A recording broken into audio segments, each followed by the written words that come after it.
Bonjour à toutes et à tous et bienvenue sur Sensation. Aujourd'hui, je reçois Pauline Kadjanski, chargée de communication du rucher de Cantier et auquel les abeilles ont leur quartier à l'Élysée et plus précisément dans ses jardins.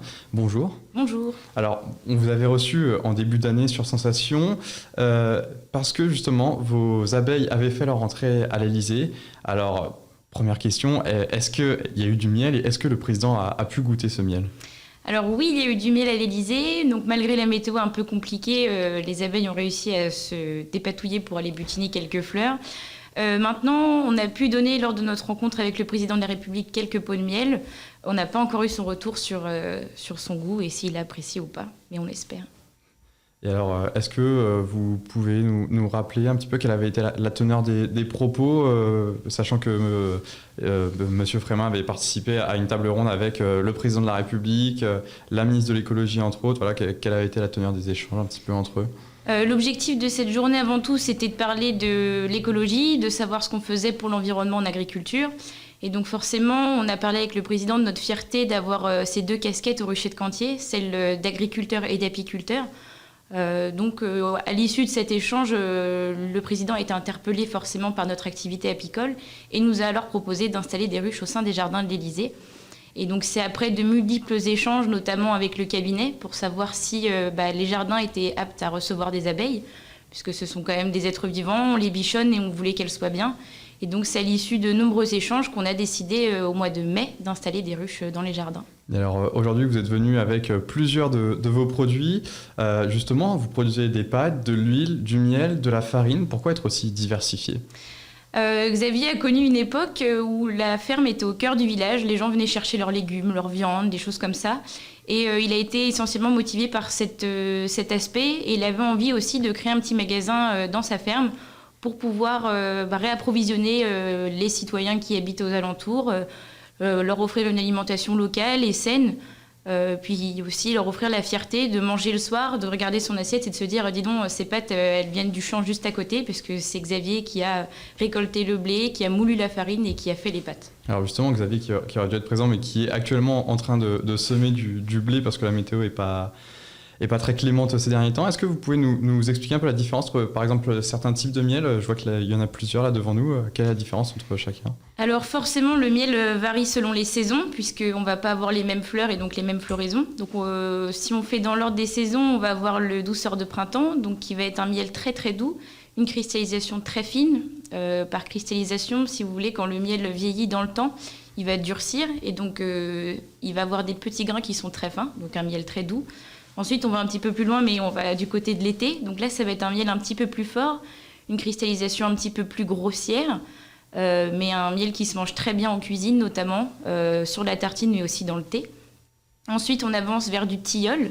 Le tilleul, c'est un miel qui est un petit peu propre à notre terroir parce qu'on a beaucoup de forêts de tilleul. Ça, c'est un miel qui est excellent avec le thé, notamment dans les périodes où il commence à faire un petit peu plus froid. C'est un miel qui va avoir des aspects, des très bonnes vertus pour la santé, notamment sur l'apaisement quand on est un peu mal à la gorge, des effets un petit peu de prévention pour les rhumes, des choses comme ça. On va avoir le crémeux qui est un petit peu particulier. Lui, ça va être un miel qui en fait a déjà cristallisé. Et en fait, on est venu casser la cristallisation en le brassant, ce qui va lui donner une texture onctueuse, d'où le crémeux. Et puis si on peut vous mettre dans la confidence, entre guillemets, c'est un miel qui a une dominance de tournesol parce que c'est une fleur qui a la particularité de cristalliser très finement, ce qui nous permet d'avoir un miel qui est très onctueux et qui va avoir une texture vraiment de Nutella. À la ferme, on l'appelle beaucoup la lie des tartines parce que vous n'aurez jamais besoin de le gratter, un coup de cuillère et puis c'est bon. Donc, en fonction de ce qu'on recherche comme miel, selon si la personne veut le manger en tartine ou au contraire veut l'utiliser en cuisine plutôt, on ne choisit pas forcément le même miel ? Non, pas tout à fait. Le miel de tilleul, par exemple, c'est un miel qu'on recommande très peu en cuisine parce qu'une fois cuit, il va changer de goût, il ne va pas forcément être aussi bon que si on le déguste comme ça. Et alors, quel est le lien entre apiculture et agriculture ? Parce que la plupart des agriculteurs ne font pas d'apiculture, justement. Le lien, il est énorme. C'est qu'en fait, en agriculture, pour qu'une plante pousse, parfois, elle a besoin d'être fécondée. Et donc, c'est ce qu'on appelle la pollinisation. Les abeilles pollinisent. Et en fait, en allant butiner diverses fleurs, elles vont permettre la fécondation des fleurs. Et c'est comme ça qu'on va pouvoir obtenir parfois des graines, on va obtenir des fruits, parfois en maraîchage ou des choses comme ça. Et alors, au Rucher de Cantier, il y a aussi des visites scolaires qui sont organisées. Comment ça se passe? Qu'est-ce que vous montrez aux enfants, justement, qui viennent vous voir? Alors les enfants, on a fait beaucoup de visites cet été, notamment autour du miel. Ce qui est génial, c'est que les enfants connaissent pas forcément les abeilles, ils en ont peur. Et à l'issue des visites, ils sont passionnés, ils adorent le miel et ils trouvent que l'abeille est formidable. On a une activité à la ferme qui s'appelle la bee-box. Le principe, c'est d'immerger les enfants dans la peau d'un apiculteur. Donc, ils sont comme dans une petite salle de spectacle. Et il y a un apiculteur qui est au centre d'une salle, qui est entouré d'une petite grille très fine pour éviter aux abeilles de passer. Et il va pouvoir manipuler les ruches devant les enfants. Et en fait, du coup, les enfants sont vraiment au cœur de la ruche. Et il n'y a rien de mieux pour un enfant que d'illustrer ce qu'on lui dit. Et là, forcément, il est baigné au cœur Vous les sentez réceptifs quand ils voient justement ce... Dès qu'on retire le premier cadre, la première action, c'est waouh. Et puis les maîtresses disent chut, il faut faire silence, il faut faire silence. Donc c'est assez marrant.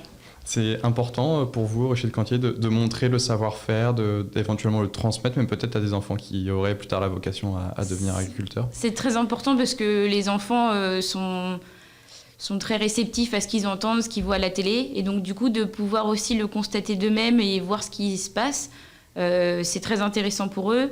Les enfants aussi ne sont pas forcément sensibilisés à ce qu'il y a dans leur assiette, pas toujours. Ils ne savent pas forcément comment on fait de la farine. Donc, c'est hyper important d'avoir ce genre de pédagogie pour leur montrer un peu ce qu'on fait et ce qu'ils mangent, tout simplement. Et alors, assez récemment, vous avez, j'ai envie de dire, sorti un nouveau produit en boutique, c'est l'huile d'œillette qui est juste ici. Est-ce que vous pouvez nous en dire un peu plus sur cette huile? Quelle est la spécificité par rapport aux autres? Alors, l'huile d'œillette, c'était une huile qu'on utilisait beaucoup par le passé, qui revient un petit peu au goût du jour. Donc, nous, c'est une huile alimentaire. L'huile d'œillette, elle est aussi beaucoup utilisée en cosmétique. C'est une huile qui est très riche en oméga 3 et oméga 6. Et alors, c'est une huile qui est d'abord originale parce qu'elle est pressée à froid. Donc, toutes nos huiles sont pressées issues d'une seule pression à froid, ce qui nous permet vraiment d'obtenir la pureté, si je peux dire, de la graine. On va vraiment avoir une huile très intense en goût et très forte en arôme. Et donc, en fait, c'est une huile qu'on va pouvoir utiliser pour assaisonner juste un poisson frais. On va juste mettre un petit filet sur un légume ou quoi, ou aussi en salade. Donc une huile plutôt pour donner du goût que pour faire revenir par exemple à la poêle des aliments. Ça va plutôt être ça, sa vertu, ça va plutôt être pour de l'assaisonnement froid effectivement, oui. Et alors pour ça on dirait qu'on a tendance à plutôt utiliser l'huile d'olive quelle est la spécificité vraiment par rapport à une huile parce que les deux donnent du goût. Dans quel cas on pourrait privilégier l'huile d'œillette? C'est vraiment en fonction du goût ou il y a vraiment des plats pour lesquels ça s'accompagne vraiment bien mieux que l'huile d'olive par exemple? Alors l'huile d'olive est aussi très bonne, mais malheureusement l'huile d'olive elle ne pousse pas dans le Vexin et ni en Normandie. Donc on peut utiliser l'huile d'olive si on l'aime, mais après comme je vous dis c'est une fierté aussi de se dire qu'on utilise un produit qui est fait à côté de chez nous. Si on est sensible aussi à l'environnement, c'est hyper intéressant parce que forcément, c'est des huiles qui n'ont pas voyagé, des huiles qui ont un impact carbone qui est vraiment nul, voire qui est négatif puisque voilà, la graine, elle a été récoltée dans le champ, elle a fait 10 km peut-être pour aller jusqu'à la presse à huile. Donc si on est sensible à ça, ça fait aussi de cette huile une huile encore plus appréciable que par son goût en fait. Et alors, pour Noël, vous avez lancé une opération. Est-ce que vous pouvez nous en dire un petit peu plus à ce sujet? Alors, l'année dernière, déjà, pour Noël, on fait aussi des sapins. Donc, on a une petite sapinière à la ferme. Donc, on vend à beaucoup de locaux leurs petits sapins qui vont décorer leur salon pendant les fêtes. Et on a fait aussi des paniers garnis. Donc, l'objectif, c'est de remplacer un petit peu les cadeaux qu'on a l'habitude de faire par un cadeau local. Donc, les gens peuvent composer eux-mêmes leur panier à la ferme avec des produits de leur choix. Et on a aussi notamment l'année dernière organisé une opération un peu spéciale puisque c'était un Noël spécial avec le Covid. On n'a malheureusement pas pu voir toutes nos familles et on a organisé des petits paniers qui étaient envoyables depuis la ferme aux personnes de notre choix. Donc les gens composaient leur panier et nous on l'expédiait directement dans les familles qui ne pouvaient pas voir pendant les fêtes. Et donc ça sera une opération qui sera répétée cette année? Oui, évidemment, ce sera répété en espérant que cette fois les gens pourront amener eux-mêmes leurs cadeaux à leur famille évidemment. Et alors un mot très court, vous vendez également des ballots de paille, pourquoi? Alors du coup à la ferme on vend aussi des graines pour des poules, des oiseaux et on a eu beaucoup de demandes de clients de paille à chaque fois parce que ils ont des poules et donc pour pondre elles ont besoin de paille. Et comme on fait du blé, c'est vrai qu'on s'est dit ne pas pouvoir réutiliser cette paille, c'était aussi très intéressant.